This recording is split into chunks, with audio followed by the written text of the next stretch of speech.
어쩌면 다음은 나일지도 모른다고 생각했다. 시작은 2달 전이었다. 산악서클에 소속된 나와 A, B, C. 우리 4명은 이웃 편에 있는 유명한 산을 오르러 갔다.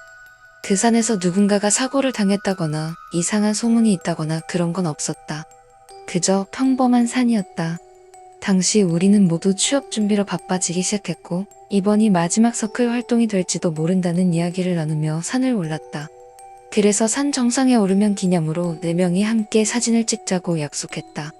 정상에 도착해 내가 가져온 삼각대에 스마트폰을 설치하고 타이머를 맞췄다. 아이폰에서 타이머로 찍어본 적이 있다면 알겠지만 셔터가 눌리면 버스트샷이라 불리는 연사가 된다. 우리는 A, B가 C순으로 나란히 서서 카메라를 향해 포즈를 취했다. 몇 장의 연사 사진 중에서 가장 잘 나온 걸 고르려고 했지만 너무 피곤했던 탓에 집에 돌아가고 나서야 사진을 확인하기로 했다. 그날은 산에서 내려온 뒤 각자 집으로 돌아갔다. 집에 도착해 저녁을 먹고 목욕을 하고 침대에 누웠을 때 문득 사진이 생각났다. 앨범을 열어보니 연사된 사진이 10장 있었다.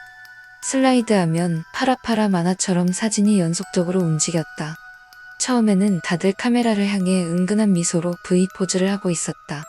그런데 마지막 10번째 사진에서 이상한 걸 발견했다. A, C, 그리고 내가 B를 바라보고 있었다. 손은 여전히 V 포즈를 하고 있었지만 얼굴만이 무표정하게 B 쪽을 향하고 있었다. 9번째와 10번째 사진을 반복해서 보면 마치 짧은 GIF처럼 보였는데 9장째에서는 모두 앞을 보고 있었고 10장째에서는 B를 향해 돌린 얼굴이 어딘가 기분 나쁘게 느껴졌다.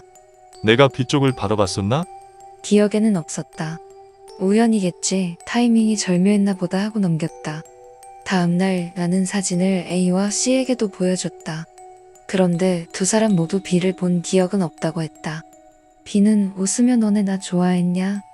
하고 농담을 했고 우리는 각자 강의실로 흩어졌다. 그 후로는 아무 일도 없었다. 일주일쯤 지나 A에게 연락이 왔다. B가 교통사고로 죽었다는 소식이었다. 너무 갑작스러워 장례식 당시의 기억도 잘 나지 않았다. A와 C는 말을 잃은 채 장례식장에서 각자의 방으로 돌아갔고 나는 그저 멍하니 있었다. 며칠 후 문득 그 사진이 떠올랐다. 꺼림칙한 예감이 들어 다시 사진을 열어보았다. 10번째 사진, 내 예감은 맞았다. 사진 속에서 B가 사라져 있었다. 그 자리에 있던 사람이 통째로 지워진 것처럼 깔끔하게. 그리고 이번엔 나와 A가 C를 향해 얼굴을 돌리고 있었다. 나는 비명을 지를 뻔했고 급히 스마트폰을 던졌다.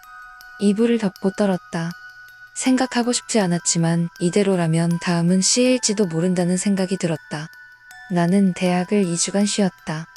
A와 C에게서 전화와 메시지가 왔지만 도저히 응답할 마음에 여유가 없었다. 그리고 또다시 연락이 왔다. 이번에는 A로부터의 라인이었다.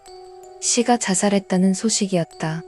내가 휴학 중이던 그 며칠 동안 C는 대학에 나타나지 않았고 걱정한 부모님이 집에 찾아갔을 때 이미 그는 세상을 떠난 뒤였다.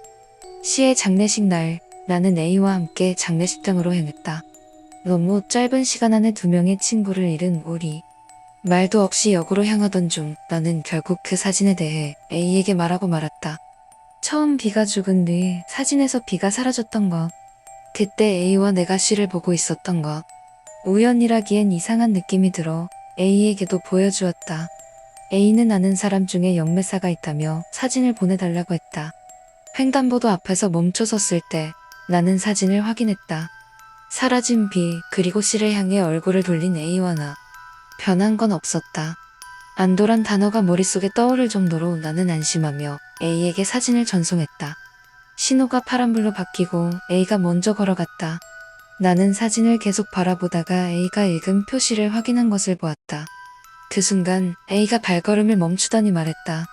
어이, 왜 이번엔 내가? 그 말과 동시에 귀를 찢는 듯한 급 브레이크 소리가 들렸다. 그리고 A는 트럭에 치여 몇십 미터 앞까지 날아갔다. 충격으로 몸을 떨며 나는 구토했고 사람들이 모여들었다. 구급차가 도착했을 땐 A는 더 이상 움직이지 않았다. 사이렌 소리를 들으며 나는 휴대폰을 꺼내 A에게 보낸 사진을 다시 열어보았다.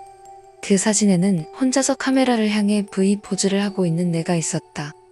그리고 이상하게도 그 순간에는 공포보다 살아남았구나 하는 기분이 더 컸다. 나는 그 사진을 즉시 삭제했다. 그로부터 2주쯤 지나 나는 결국 대학을 그만두었다. 4명 중 3명이 순서대로 죽었다는 소문이 퍼지면서 아무도 내게 말을 걸지 않았고 나 역시 누구와도 섞이려 하지 않았다. 어느 날 방에만 있으면 숨이 막힐 것 같아서 근처 편의점에 가기로 했다. 신발을 신으며 문득 느꼈다. 누군가가 내 얼굴 양옆에서 나를 지켜보고 있는 듯한 감각. 보면 안 된다고 생각하면서도 나는 다시 앨범을 열었다. 삭제했어야 할 사진이 마지막에 남아 있었다. 떨리는 손으로 사진을 탭했다. 첫 번째 장부터 9번째 장까지는 나 혼자였다. 그리고 10번째 사진. 죽은 3명이 무표정으로 나를 보고 있었다.